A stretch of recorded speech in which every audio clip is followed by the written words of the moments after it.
자, 저번에 132쪽 하던 부분 마저 할게요. 그래서 A차 B와 같은 표현이 이렇게 네 가지 있다. 무조건 기억을 해야 되고 얘는 외우자, 알겠지? 그러니까 외워야 하는 개념과 외우지 않고 이해해도 되는 개념 그렇게 구분해서 설명을 하고 있습니다. 그 다음 참고 별표. 자, 얘는 외우기보다는 그냥 이해하면 될 것 같아요. 첫 번째,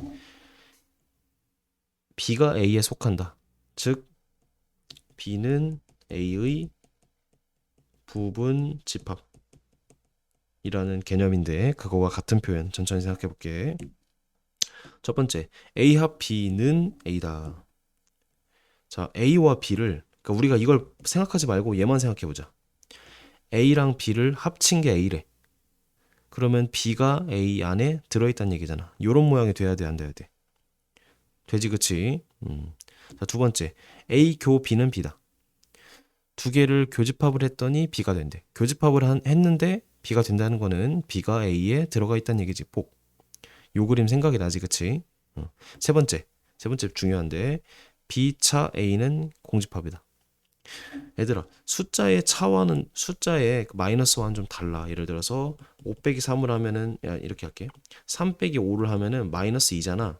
그런데 집합에서의 마이너스는 없어. 예를 들어서 A가 1, 2, 3이고 B가 1, 2, 3, 4라고 쳐봐. 그럼 B차 A는 4라고 알 수 있겠지. 그럼 A차 B는 얘들아 마이너스 4야? 이거 아니야. 마이너스 4 아니야. 자, A에서 B를 뺄 건데 A에서 B에 해당하는 걸 전부를 빼. 그럼 아무것도 안 남지. 그래서 공집합이라고 하는 거야. 이해돼?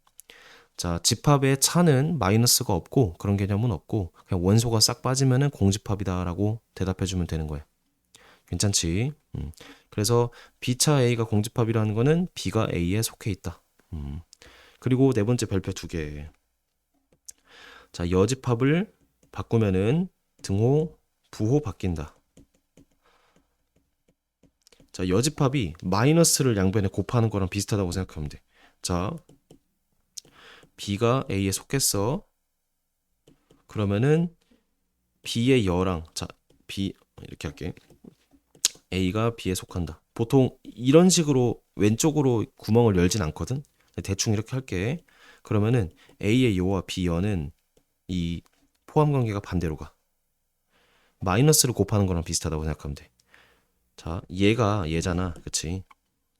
왼쪽 오른쪽 바꾼 거잖아. 그래서 여집합을 취하면은 이 부호가 바뀐다.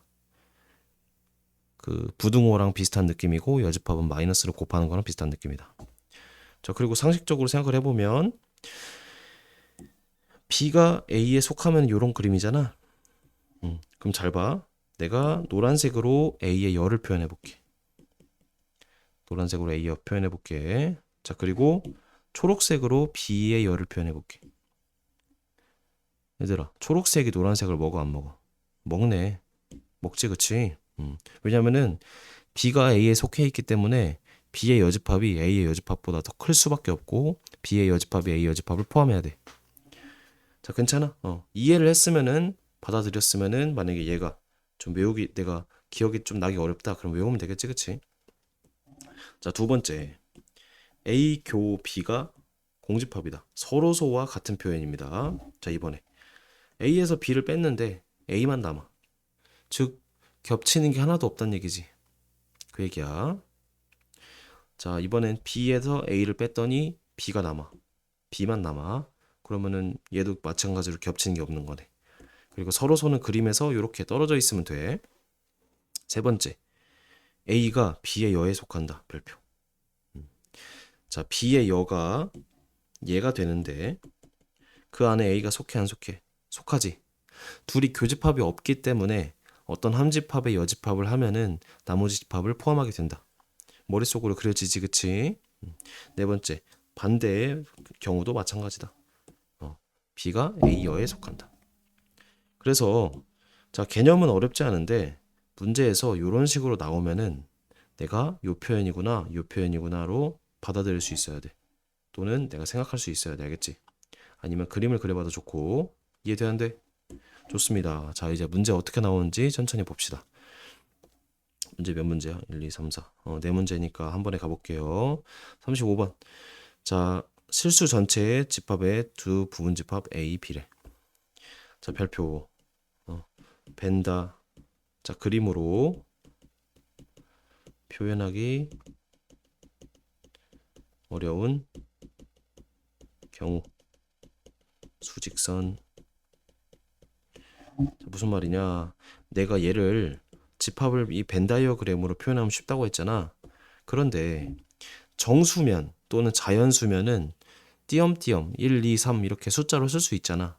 근데 실수 전체라고 했기 때문에 x가 0부터 5 안에 속하는 그 실수는 무한히 많단 말이야. 뭐 0, 0.1, 0.01 이런 식으로 무한히 쓸 수가 없잖아. 그래서 이럴 때는 수직선으로 표현할게. 자, 무슨 말이냐? 수직선 요거야.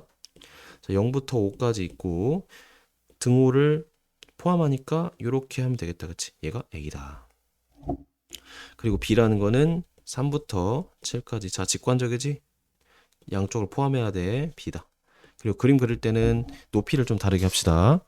그랬을 때, 자, 첫 번째, A 합 B는 두 개의 둘 중에 하나에만 들어가면 되잖아. 그래서 뭐라고 할래? 자, 집합 기호로 정석적으로 표현해보자. 뭐냐면 조건제시법. 자, X바. 자, 얘들아, 이 무한집합이기 때문에 원소 나열법으로는 표현할 수가 없지.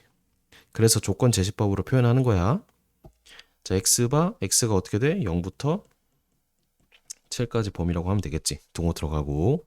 자, 두 번째, A 교 B라는 거는 A와 B의 공통범위니까 X바 3부터 5다. 이런 식으로 하면 되겠지. 그치? 세 번째, A차 B는 A에서 B를 뺀 거니까 뭐라고 할 수 있어? X바 0부터 3까지. 근데 3이 포함돼야 안 돼. 3이 포함되면 안 되겠지. 얘가 중요하네. 자, 왜냐면은 공통범위 색칠을 좀 해볼게. 여기잖아, 여기. 그러니까 A에서 B인 부분을 전체를 뺄 건데 빠지면서 3도 같이 빠지지. 그러니까 0은 포함하는데 3은 포함하면 안 되는 그런 모양이 되겠다. 맞아, 아니야? 좋아. 등호만 조심해. 자, 네 번째 별표. A의 여집합이래. 그럼 A만 볼 건데 전체에서 A를 뺀 거니까 X바하고 봐봐. A의 여집합을 색칠해 볼게. 여기 구멍이 뚫리고 왼쪽. 구멍이 뚫리고 왼쪽. 자, 두 개는 높이 같이 그립니다. 왜냐면 같은 집합을 의미하기 때문에. A여, A여. 맞아, 아니야? 그러니까 A와 A여를 합쳐서 전체가 되면 돼. 전체에서 A를 뺀다는 거는. 그래서 등호 조심해. 자, X가 0보다 작아. 또는, 자, 5월이라고 해도 되고, 또는이라고 해도 돼.